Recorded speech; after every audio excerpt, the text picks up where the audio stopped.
Está con nosotros Lucho Benavente de Vox Populi, no sé si Vox Dei, pero vamos a consultarle. Lucho, ¿qué tal? ¿Cómo estás? Buenos días, Philip. Bien. A ver, yo calculo que un analista político como tú, que es tan racional, porque además estás muy ligado al mundo de la estadística y tú eres de los que no paran publicando las encuestas que te mandan a hacer, sino las razonas y a veces las comentas. Pero no eres tanto de mostrar el número y decir esto pasa con el porcentaje, porque a la hora es tu trabajo y muchas veces tu trabajo tiene que ser, no voy a decir secreto, pero dado a tus clientes. ¿Qué está pasando con el gobierno de Vizcarra? ¿Por qué se niega a gobernar y sigue con el tema de la reforma política y de la anticorrupción y de el anti-CNM y el antipoder judicial y el anti-Chávar y el anti-anti, y se está olvidando de lo elemental? ¿Qué es lo que tú consideras que está pasando por la cabeza primero del presidente? A ver, hiciste primero un comentario que para mí es fundamental. Todo el mundo cree que las encuestas son números. Tú ves una encuesta y ves números, pero las encuestas no son números, esos números tienen contenido. Si yo digo en una encuesta que ha hecho Vox Populi que solo 3 de cada 10 peruanos consideran que sus hijos tienen un buen futuro en el Perú, eso no es un número, eso es una letra, eso es un contenido, eso es una palabra. ¿Por qué te sientes así? Fatalidad, este es un país que no tiene futuro, es gravísimo. Pero salimos de los números muy rápidamente y entramos al terreno de los contenidos, de las interpretaciones. Entonces las encuestas son letras, no son números. Si alguien cree que son números, está totalmente equivocado y se queda en la parte epidérmica. ¿Qué es lo que le pasa precisamente al presidente? Se queda en la parte superficial. Yo creo que hay que, digamos, ser flexibles. Hay que considerar que el presidente tiene que tener su margen de juego político. No tiene partido, no tiene bancada, no tiene gobiernos regionales, no tiene base política. Bueno, su refugio es las encuestas, ¿no? Pero decir las encuestas puede ser un poco superficial también, ¿no? Su refugio es el respaldo social, que lo miden las encuestas. O sea, no son las encuestas, es el respaldo social. Y está bien, si tiene mucho respaldo social, entonces va a ser fuerte y eso le da fuerza política. Y está bien, es un margen de juego, no digo que no, ¿no? Pero si eso hiciera, que es lo que hace, tendría que ir acompañado de otras cosas. O sea, tendría que gobernar. Y lo que está haciendo el presidente es buscar respaldo social mediante todas esas cosas que has citado tú, que son cosas con las cuales él sintoniza con segmentos grandes de la población, pero se ha olvidado de lo otro, de gobernar. En el Perú no hay gestión política y no hay gestión administrativa. En una familia, tú también con tus hijas a veces haces política, con tus hijos, donde dices, chicos, ¿qué les parece si nos vamos al Chifa porque quería conversar con usted? Tú eres vivo porque sabes que les encanta el Chifa, entonces tú quieres hablar de un tema y llevas a la familia al Chifa y tal, pero tú no eres el papá del Chifa. Tu hija le quiere decir algo a tu hija, le dije, ¿por qué no nos vamos al Yokai Plaza y te compras un pantaloncito y te invito? O sea, manejas la situación. Correcto, está bien, pero tú no eres papá porque le das cosas a tus hijos. Correcto. Entonces, el presidente le da al pueblo lo que supuestamente, como Pocho Rospigliosi decía, lo que le gusta a la gente. Cuando vemos los números de las encuestas, por eso evidentemente a mí no me quieren tus colegas, pero digo un momentito, si cuando le preguntan a la gente de la reforma política sabe poco o nada, es porque no está dentro de sus prioridades. Dentro de sus prioridades está la luz, el agua, el teléfono, la tarjeta de crédito, el día a día, por dar un ejemplo. Toda la semana pasada ha sido el interés de la gente el tema de la Copa América. Pero la verdad es que si Perú campeonaba o no campeonaba no altera el destino del país. Y en el tema del agua, ¿no es cierto? A ver, ¿por qué no se ha hecho una encuesta sobre el agua?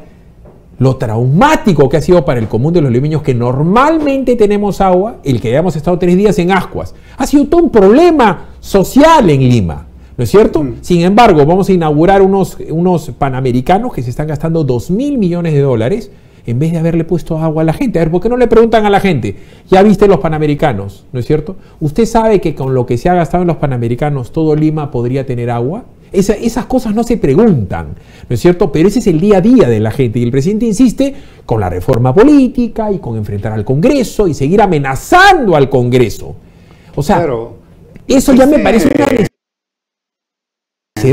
Insiste en su refugio político, pues que es de opinión pública, de buscar los temas donde él conecta y sube en las encuestas, porque eso es espacio político. O sea, yo quiero ser flexible, quiero entender que la política es política y no es otra cosa sino política, que es la redundancia y que sea tan elemental lo que estoy diciendo. Y bueno, está bien que tenga su juego, pero que haga lo otro, que gobierne. que gobierne, que haga una gestión política de verdad, no solamente la gestión para ganar puntos en encuestas, que atienda los problemas. El gobierno se da por 1 año y medio y no da resultados ni en reconstrucción, ni en anemia, ni en calidad de la educación. Gobierno de Vizcarra, porque antes ha estado el señor Kuczynski. Claro, el de Vizcarra, en teoría es de peruano, en teoría, ya sé que no es así. Y sigue prometiendo cosas y hablando como candidato o hablando como aquel gobernante el día del estreno de su gobierno, ¿no? Como debe hablar 1 año y medio después. Porque digo, ya va a llegar el día 25 y sigue con la amenaza de que cierre el Congreso y hemos visto cómo se ha caído. Hay varias cosas que han caído. Toda esta cuestión del referéndum fue una zarandeada mediática. Se exigió el referéndum como si fuera la panacea. Y el referéndum era básicamente el chicote, era el castigo del pueblo a los congresistas, era el castigo del pueblo a los fujimoristas y a los apristas, que son unos sinvergüenzas, unos delincuentes y son unos ladrones, y compran todo el día televisores, gastan en flores y son unos malditos. Entonces, eso se enardeció a la gente mediáticamente, mañana, tarde y noche. Yo digo que todos los tipos que tienen corbata amarilla son unos malditos. Va a llegar un momento en que tu hija te va a decir, papi. Perdón, Fred, yo he venido con por eso, pues, va a llegar un momento en que tu hija te va a decir, papá, no te pongas corbata amarilla porque pareces malo. Y tú le dices, ¿qué te pasa? Papá, por si las moscas, ¿no es cierto? Claro. Entonces, porque 1000 veces dicho alguna mentira mal dicha, la dices 1000 veces y la gente cae, y tú también lo sabes. Claro, y el presidente, y además el gobierno hizo un referendo tramposo, porque no explicaron en qué consistían 2 de las preguntas y lo hicieron que la gente vote contra sí misma. No voy a extenderme más en eso, ¿sí? Lo he dicho muchas veces, pero sí fue de tramposo. Entonces, pero allí queda el gobierno. Entonces, esto es un juego recurrente, repetitivo, aburrido. Todo el tema de los cuellos blancos, para mí fue un montaje, el señor Gorriti. A ti te puede caer bien, mal o regular Gorriti, pero lo que han hecho es, se ha envilecido todo el sistema judicial más de lo que yo estaba, con audios que muchas veces no dicen nada, con una organización criminal que habría que ver quién la lidera, cómo la lidera, porque en España le han dado la razón a Inostroza Parache. De hecho, acá no hay organización criminal. Pero el hecho es que con esto de los cuellos blancos se dinamitó el CNM, parte del papelón del gobierno. Nos hemos pasado un mes con el punto número 1 de la agenda política para el presidente, el famoso JNJ, que los notables, que la comisión Wagner, que la comisión Tuesta, que los notables del CNM, y el JNJ ha sido un fracaso absoluto. Son los sparring del gobierno. Lo que pasa es que la justicia peruana pues tampoco era un ángel del cielo, ¿no? Pero justo esa vulnerabilidad, o esas vulnerabilidades en general, son las que está aprovechando el presidente, ¿no? Para exacerbar más las cosas. Ahora, dentro de ese estilo de hacer política, hay una cosa muy grave, porque un gobernante, un verdadero estadista, alguien que tiene talla, busca integrar. El político debe buscar eso, integrar, que el A y el E, los niveles socioeconómicos, puedan aceptar a ese gobernante y no colisionar en las propuestas, en el discurso, en la acción. Eso es lo ideal. Que los distintos sectores políticos puedan tener un diálogo. Pero ese presidente y ese gobierno lo que buscan es un enfrentamiento. Y además son tan torpes políticamente que si están en desacuerdo con algo, cualquiera pues lo que hace es mandar un operador político, no que el mismo presidente se vaya a la mesa de partes a pechar y que vaya contra su propia investidura. Y lo ha hecho. Claro, que no se respete a sí mismo ni que respete al Perú, merece respetar al Perú. No, los peruanos merecemos que nos respeten. Bueno, pero, entonces hay más enfrentamiento y a eso nos está conduciendo. Y hemos visto días donde Salvador del Solar llega al Congreso para la reforma política. La reforma política número 1, que es una cuestión engorrosa, que es un libro de blancos para mucha gente, a la hora de la hora está saliendo un mamarracho, porque piden cosas que son absurdos. Tú has visto que ahora pedían 14.000 firmas para un partido político de nivel nacional, entonces vas a tener ya no 24, sino 50, 80 partidos, y después dicen que las elecciones internas tienen que sumar 250.000 personas. Pero ¿cómo? Si tú juntas 14.000 para hacer el partido, vas a pasar en la voz a 250.000 para que voten por ti, pero eso resulta ya no es para los nuevos, sino los antiguos van a tener que votar con militantes. Todo absolutamente termina siendo pues un arroz con mango. Entonces, ¿qué te parece, Lucho, si vamos a ir a la pausa para que podamos ver ya en detalle cuáles deben ser los puntos reales de la agenda del gobierno, en qué podemos mejorar y ejemplificar con esto, por dar un ejemplo, de las leyes que tienen que salir, con el tema de Tía María, con el gasoducto, con la seguridad ciudadana, con el tema de la anemia, con las cosas que realmente le importan a la gente y que muy pocas veces las encuestas es el caso de la tuya, no lo ponen en consideración de la gran opinión pública, sino le ponen la confrontación y la cosa menuda. A ver, uno ve, como conversaba contigo y conversaba con los amigos del periódico digital, cuando uno abre los periódicos y comienza a ver el mismo titular en muchos de ellos, algo pasa, cuando menos te tiene que llamar la atención. Ya tú te nutres de información y tienes una opinión, pero fíjate la portada del Comercio del día de hoy, ¿ya? Es sintomático esto. Odebrecht admite pagos ilícitos por el gasoducto del sur. Mira la portada de la República. Odebrecht admite pagos ilícitos por el gasoducto del sur. Es la misma portada. Pero la razón dice que Nadine recibió coimas. ¿Correcto? Ya lo da por hecho. Perú 21 huele a gas. Lo de Nadine Heredia. Otro tema es... hasta el cuello.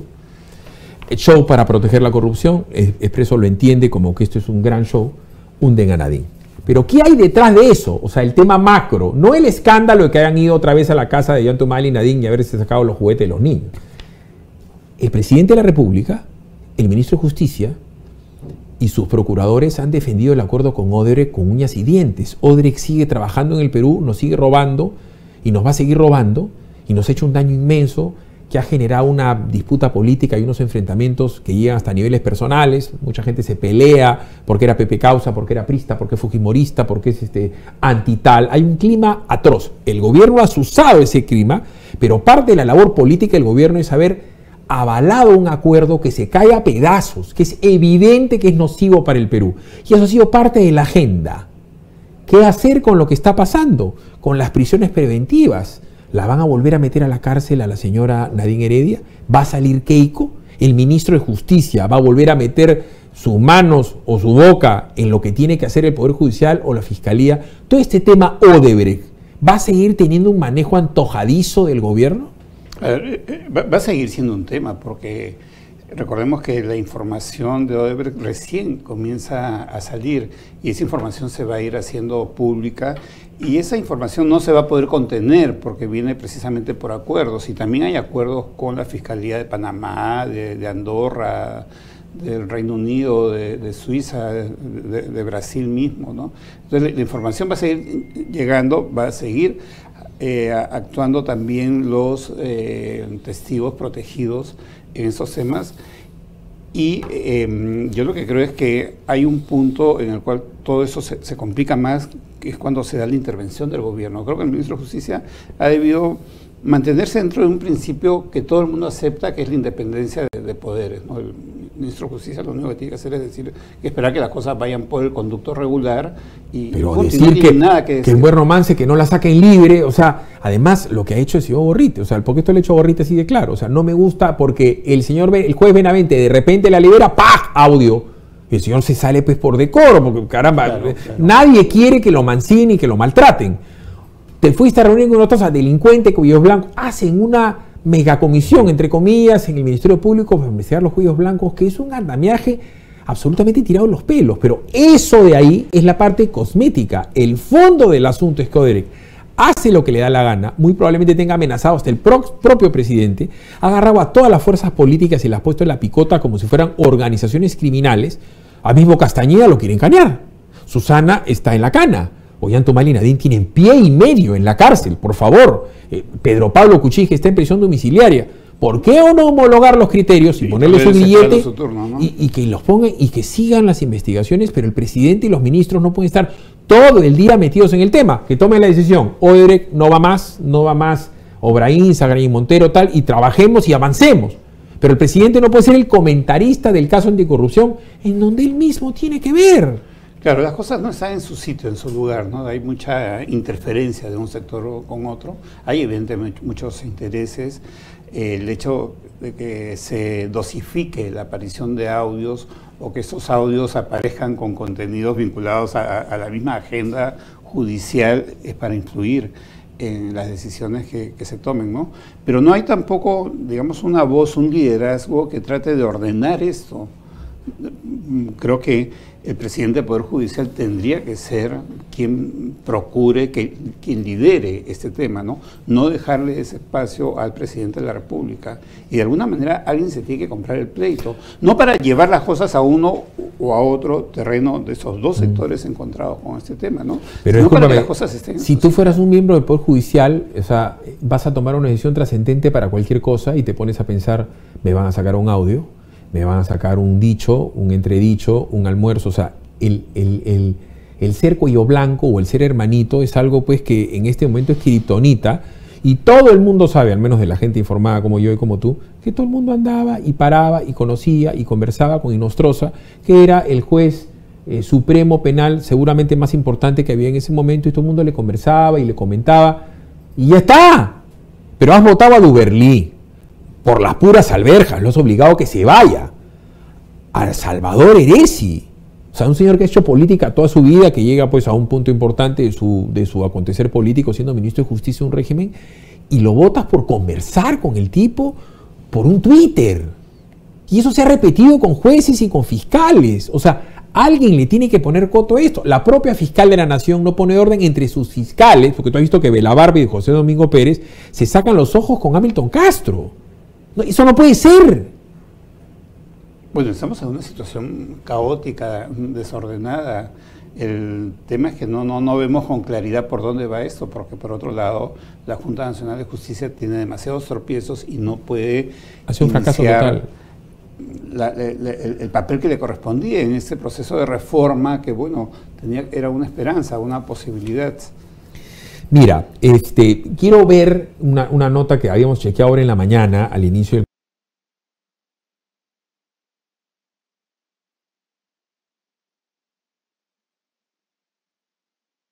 programa, que tiene que ver con el oleoducto y con Tía María, porque es parte de la gestión. Ojo, hablamos todo el día de sicariato, hablamos, cuando comenzamos el programa, nosotros comenzamos, y lo primero que le damos a las amas de casa es el tema del precio de las cosas, ¿no? El precio de las verduras, el precio de la comida, pues lo primero que te preocupa cuando recién te levantas en la mañana y tienes que hacer el diario. Pero después estamos con las delincuencias, que si te roban, que si te quitan.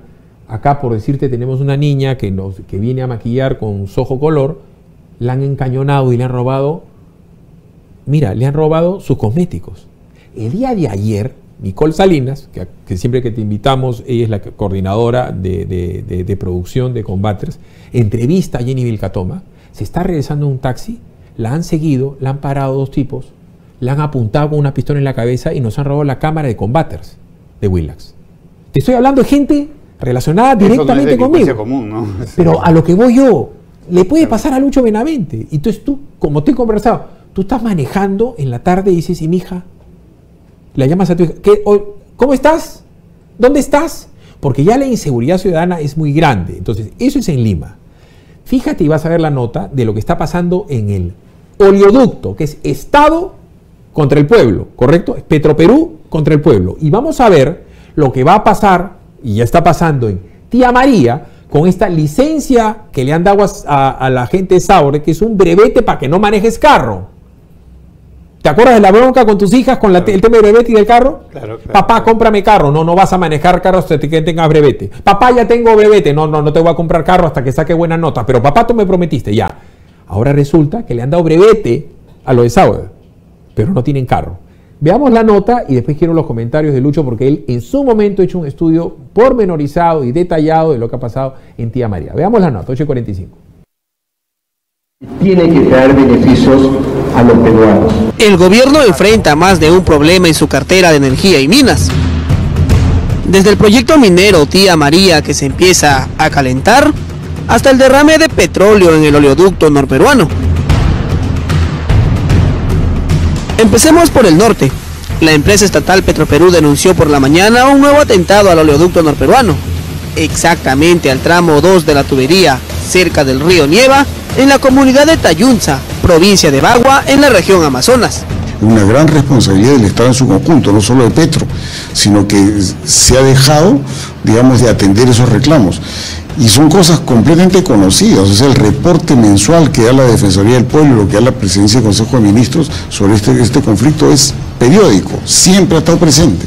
Y lamentablemente nadie le ha hecho caso hasta que hemos llegado a este extremo. Y se va a repetir si no se solucionan los derrames. Es el segundo atentado en 4 días. Y es que el bombeo de petróleo del oleoducto se encuentra paralizado por la medida de fuerza iniciada por federaciones indígenas el pasado 5 de julio y que generó la toma de la estación 5 de Petroperú en Saramiriza, distrito de Manseriche, Datem del Marañón. El gobierno tiene un grupo de funcionarios en la zona, pero no avanzan en las negociaciones. Es más, ni siquiera las han empezado. Así lo informó hoy el viceministro de Gobernanza Territorial, Raúl Molina, quien contó que la reunión programada para este martes no se realizó porque no participaron representantes de las comunidades implicadas.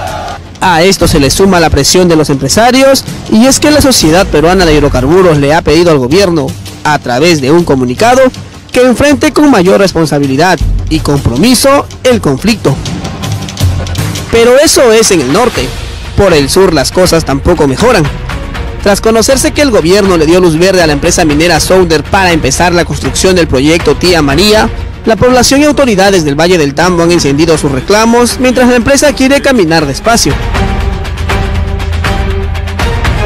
Sounder se ha comprometido a no iniciar la construcción sin antes generar, en coordinación con el gobierno, espacios de diálogo con la población.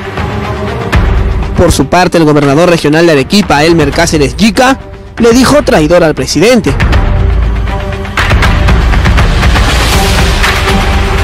El gobernador agregó, por un comunicado, que el Ejecutivo no cumplió con la llegada e inicio del diálogo entre el presidente del Consejo de Ministros, Salvador del Solar, y la comunidad.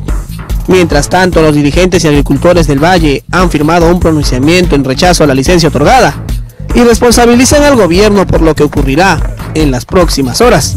Ahora presentó los documentos, el ministerio dice que tienen la razón, que creen eso, pero yo creo que la gente no le cree, y lo importante es que hay que persuadir a la gente con razones, y lamentablemente Sauder ha hecho muy poco por eso. Pone unos videos, si ustedes miran su página institucional de Sauder y ven el proyecto, un conjunto de videos pues que con videos no puedes persuadir, o sea, este tipo de cosas se necesita una mesa donde sentarse. Pero hay otra exigencia que los pobladores del Valle del Tambo le hacen al Estado. Se trata de una represa. Para el expresidente de Petroperú, César Gutiérrez, este pedido ya no está en manos de la minera, sino del gobierno, y hasta ahora ha sido ignorado. Y los pobladores dicen, oye, nosotros vivimos los agricultores, somos 6.000 agricultores, no son 4, son 6.000. Entonces garantízanos el afianzamiento, es decir, que existan las aguas en la época de estiaje y por eso tiene que ser la represa. Eso es otro tema por resolver. El represamiento no tiene nada que ver con Sauder. El represamiento, claro, eso le corresponde al Estado. El represamiento cuesta 296 millones de soles. La respuesta del gobierno fue enviar 400 policías a la zona del valle. Ellos partieron esta tarde a Arequipa rumbo a la zona de Islay.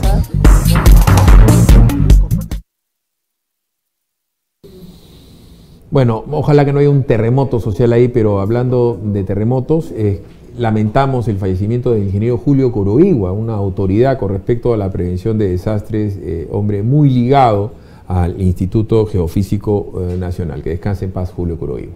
Ahora bien, son 8 de la mañana con 49. Hay omisiones, hay negligencias, hay torpezas, hay desatinos en el tema de Tía María, pero llegar al extremo de decirle traidor al presidente y después invitarlo al diálogo, ya se rompieron las lanzas. O sea, y la respuesta del presidente ha sido mandar 400 policías que ya están en este momento allá en la zona de Cocachacra. ¿En qué va a terminar eso? Es una bomba de tiempo, eso puede explosionar, puede terminar muy mal. Claro, y hay un desafío del gobernador, ¿no? Que es muy astuto también, porque él está ahí tratando de capitalizar el descontento arequipeño, ¿no? Usando eso como una semilla para que germine su popularidad, como dice esa frase en el arco de Yanaguara, ¿no? Hay un claro propósito político. Guillén, hace muchos años, hace unos 17 años más o menos, cuando se dio la privatización de Gas y del Sur, que ffue instigada por Kuczynski, porque Toledo no quería hacerlo. Ese fue el Arequipazo. El Arequipazo, hubo 2 muertos, Guillén tenía 6%, como alcalde era en ese momento, y gracias, entre comillas, a ese hecho, asumiendo pues este liderazgo contra el gobierno central subió a 60%. ¿No? Eso es lo que quiere Cáceres Llicas, sin lugar a dudas, ¿no? Pero eso también está generado por el gobierno, por la falta de un buen manejo. El alcalde de Cocachacra ya había dicho hace 2 semanas más o menos que no iba a haber diálogo, no se iban a sentar ellos en la mesa de diálogo. Eso lo que exigía otro tipo de tratamiento, otro tipo de manejo, y tampoco en esas 2 semanas hasta la licencia que se le ha dado a Tía María para las construcciones. Eso tenía que haber sido hecho desde antes. Hay mecanismos de inteligencia, de trabajo político. A ver, Lucho, la familia de mi señor es arequipeña, continuamente converso, voy, viajo, ya bien. Arequipa, la ciudad, por dar un ejemplo, no es antiminera, porque ellos ven que los beneficios de Cerro Verde, de Cuajone, de Sauder, porque son zonas que a la hora de la hora son de influencias aledañas, y ese dinero importante va a Arequipa y se traduce en construcción, en consumo, en carros, en nuevos ingenieros, nuevos arquitectos, un futuro para sus hijos, constructores, empleo, ¿no? el famoso encadenamiento, ok. Y hasta, yo te puedo decir que en el propio Valle del Tambo y en Cocachacra no es que odien a la minería, o sea, no es así, porque ellos también son 6.000 personas, no son 6.000 agricultores, son 6.000 habitantes, que no son locos, ellos quieren que les aseguren el agua, ¿no es cierto? Eso es algo vital para ellos, puro sentido común, y el agua se puede asegurar, no solamente una plata de desalinador de tratamiento, el agua le puede venir de Puno o le puede venir de Moquegua. Asegúrale el agua, trátalo bien, no le digas terruco, ¿no es cierto? No lo prepotees, no lo insultes, pero en esto tenemos años. Cuéntame con un poco más de detalle, ¿es tan antiminero y guaraquero el hombre del Valle del Tambo, de la Punta y Bombón, de Cocachacra? No, no es así. Hicimos un estudio en Voz Populi por encargo de Estrategia Consultores, que en ese momento era dirigida por Rafael Valencia Dongo, que falleció un gran profesional que lamentablemente falleció hace pocos meses. Nos encargó el trabajo, hicimos las coordinaciones con Rafael, fuimos a la provincia de Islay, el trabajo se hizo en los 6 distritos de Islay, donde teníamos el antecedente de los acontecimientos con varios muertos de Tía María hace no muchos años, hace pocos años. Y se encontraban cosas como esta, por ejemplo, cuando poníamos una lista de problemas para la comunidad, ¿cuál es el principal problema de la provincia de Islay? La minería estaba en el puesto 6º o 7º, no tengo el estudio a la mano. Habían otros temas priorizados por la población como problemas más urgentes, más inmediatos, y no la minería, por un lado. Pero también había una pregunta directa al final, ¿no? Y ese estudio está público y está en nuestra página web, se publicó en su momento. Y bueno, algo así, como ustedes saben, en el Perú hay personas que están a favor y en contra de la minería. ¿Usted está a favor o en contra? Y entonces, claro, con los antecedentes tú podías pensar que en contra era un 80% y a favor un 20%. No, la diferencia era muy pequeña. Era prácticamente un empate los que estaban a favor. No, y además hay que entenderlo. En la zona, la gente no vive recontra bien. O sea, el Valle del Tambo no es el valle más rico de Arequipa, ni es la sucursal del cielo, ni es gente que vive de la agricultura súper tecnificada. O sea, no es Ica, no es lugares donde tú dices, claro, van a afectar los cultivos. No, es gente que dice, si tú me garantizas determinada cantidad de agua, pero además me pones postas médicas, buenos caminos, me pones colegios, me pones comisarías y me pones seguridad. Es decir, existe Estado y no es tan alejado de Arequipa, por favor. No es pues recóndito como Apurímac, no es Yaviyavi, no es Fuerabamba. A 2 horas de la ciudad de Arequipa. Perdón, ¿acaso en Arequipa Cerro Verde no está al costado de Arequipa? Pero al costado. Claro. ¿Acaso Cuajone es odiada por Tacna? Claro. Ahora, no. El problema es que ahí el diálogo estaba cerrado desde antes, no hay opción de diálogo. Pero tampoco ha habido operadores políticos del gobierno. ¿Pero a qué se dedica Salvador del Solar, hermano? ¿A qué se dedica el señor Ismodes? La unidad de resolución de conflictos. O sea, no hacen una porque están preocupados en ir al Congreso para la reforma política y sentar las bases de un gran futuro. O sea, que la anticorrupción en la pelea menuda. Y también hay un gran desconocimiento del Perú, ¿no? En Lima estamos de espaldas a lo que es el Perú, no sabemos qué pasa ahí, tenemos una idea muy vaga y distorsionada de lo que son las cosas. Mira, para la población de Islay, un problema mucho más grave que la minería es el tema del agua. No hay agua. Hay un conflicto interregional que viene de atrás, correcto, entre Moquegua y Arequipa, pero el agua tiene que venir por la vía de Moquegua. Pero entonces Moquegua no quiere dejarla pasar y eso genera un problema bastante serio. Y con eso simplemente no hay agricultura, porque si no hay agua, ¿qué agricultura vas a hacer? Me hubiera encantado en esa época saber que Rafaelito Valencia te había contratado. Una pregunta que le tienes que hacer a la gente de Islay, a la gente de Cocachacra, a la gente de la Punta de Bombón. Los arequipeños quieren mucho, a los agricultores. ¿A usted qué le gustaría que sea su hijo? Una pregunta. Segunda pregunta. ¿A usted le gustaría que su hijo siga siendo agricultor como usted? Bueno, preguntamos algo parecido. Preguntamos, ¿y usted cree que su hijo y su familia van a tener futuro acá en esa zona? Y mayoritariamente te dicen que no.